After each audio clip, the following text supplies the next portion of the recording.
పశ్చిమ బెంగాల్లోని మమతా బెనర్జీ నేతృత్వంలోని తృణమూల్ కాంగ్రెస్లో సంక్షోభం, మరోవైపు తమిళనాడులో డీఎంకే పార్టీ సుస్థిరంగా నిలదొక్కుకోవడం, ఈ రెండింటికి కారణాలేంటి? దేశవ్యాప్తంగా బీజేపీ ప్రపంచనం వీస్తున్న టైంలో ప్రాంతీయ పార్టీలు తమ ఉనికిని కాపాడుకోవడానికి ఎలాంటి వ్యూహాలు అనుసరించాలి? మమతా చేసిన తప్పేంటి? స్టాలిన్ ఫాలో అయిన సిస్టమ్ ఏంటి? చూద్దాం.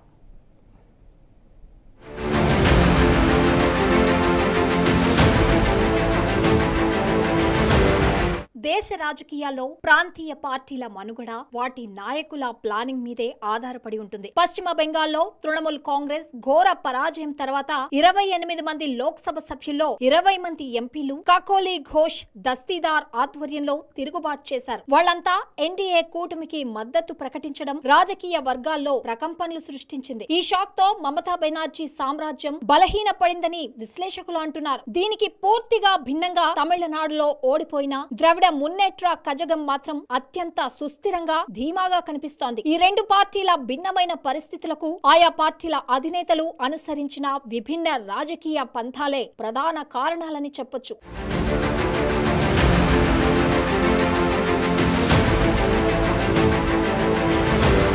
పశ్చిమ బెంగాల్లో మమతా బెనర్జీ ప్రస్తుత దుస్థితికి ఆమె ఆవేశం, ఘర్షణ వైఖరి కారణమని విశ్లేషకులు చెబుతున్నారు. దేశంలో బీజేపీ వేగంగా విస్తరిస్తూ ఉండడంతో ఆవేశంతో కేంద్రంలో బలమైన శక్తిని ఢీకొట్టవచ్చని ఆమె భావించారు. ప్రతిపక్షాల ఇండియా కూటమిలో కీలకంగా ఉంటూ కేంద్రంతో నిరంతర యుద్ధ వాతావరణాన్ని కొనసాగించడం వల్ల బీజేపీ బెంగాల్ ను పూర్తి స్థాయి రాజకీయ లక్ష్యంగా మార్చుకుంది. ఎన్నికల్లో అధికారం కోల్పోయిన తర్వాత కూడా నిజాలు ఒప్పుకోకుండా మమతా మొండి వైఖరితో ఉన్నారు. దాంతో పార్టీలోని ఎంపీలు, కీలక నేతలు తమ రాజకీయ భవిష్యత్తు దృష్ట్యా మమతకు దూరమై ఎన్డీఏ వైపు టర్న్ అయినట్లు తెలుస్తోంది. పరిస్థితులను లౌక్యంతో కాకుండా కేవలం అహంకారంతో ఎదుర్కోవడం వల్లే మమతా బెనర్జీ ఒంటరిగా మిగిలారని విమర్శకులు అభిప్రాయపడుతున్నారు.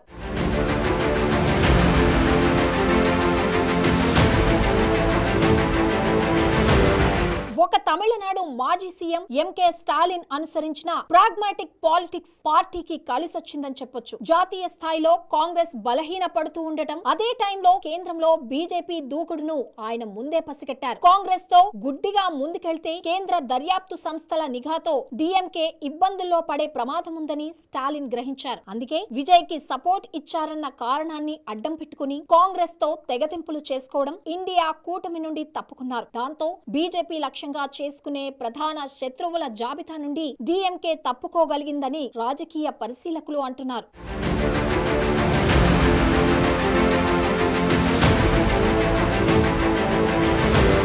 ఈ వ్యూహానికి మరింత బలాన్ని చేకూరుస్తూ డీఎంకే భవిష్యత్తులో ఎన్డీఏ కూటమిలోకి వెళ్లవచ్చనే ప్రచారం కూడా జరుగుతోంది. ఈ ఊహాగానాలు, లీకులు స్టాలిన్ కు సేఫ్టీగా మారాయి. ఎన్డీఏ తలుపులు డీఎంకే కోసం తెరిచే ఉంటాయనే సంకేతాలు వెళ్లడంతో కేంద్రంలోని బీజేపీ కూడా డీఎంకేను రాజకీయంగా పూర్తిగా దెబ్బతీయాలనే ప్రయత్నాలు చేయలేదని తెలుస్తోంది.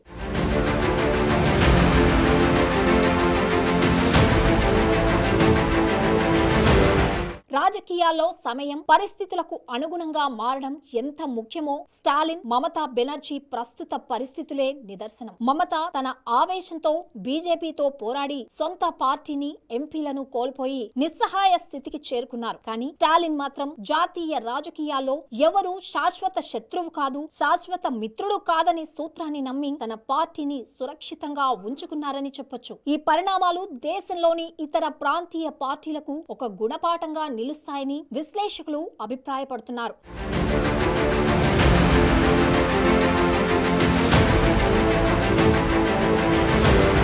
దేశ రాజకీయాల్లో ప్రాంతీయ పార్టీల భవిష్యత్తు, నాయకుల వ్యూహాలపై హాట్ డిస్కషన్ నడుస్తోంది. పశ్చిమ బెంగాల్లో మమతా బెనర్జీ ఎదుర్కొంటున్న సవాళ్లు, తమిళనాడులో స్టాలిన్ అనుసరించిన లౌక్యం, ఇవి దేశ రాజకీయాల్లో కొత్త సమీకరణాలకు దారి తీస్తాయని అంచనా. కాంగ్రెస్ ను వీడి బీజేపీకి దగ్గరైన టీఎంసీ ఎంపీల తిరుగుబాటు మమతా బెనర్జీ రాజకీయ భవిష్యత్తును ఎలా ప్రభావితం చేస్తుందో చూడాలి. అలాగే స్టాలిన్ అనుసరించిన వ్యూహాలు డీఎంకేను సురక్షితంగా ఉంచాయని కూడా విశ్లేషకులు భావిస్తున్నారు.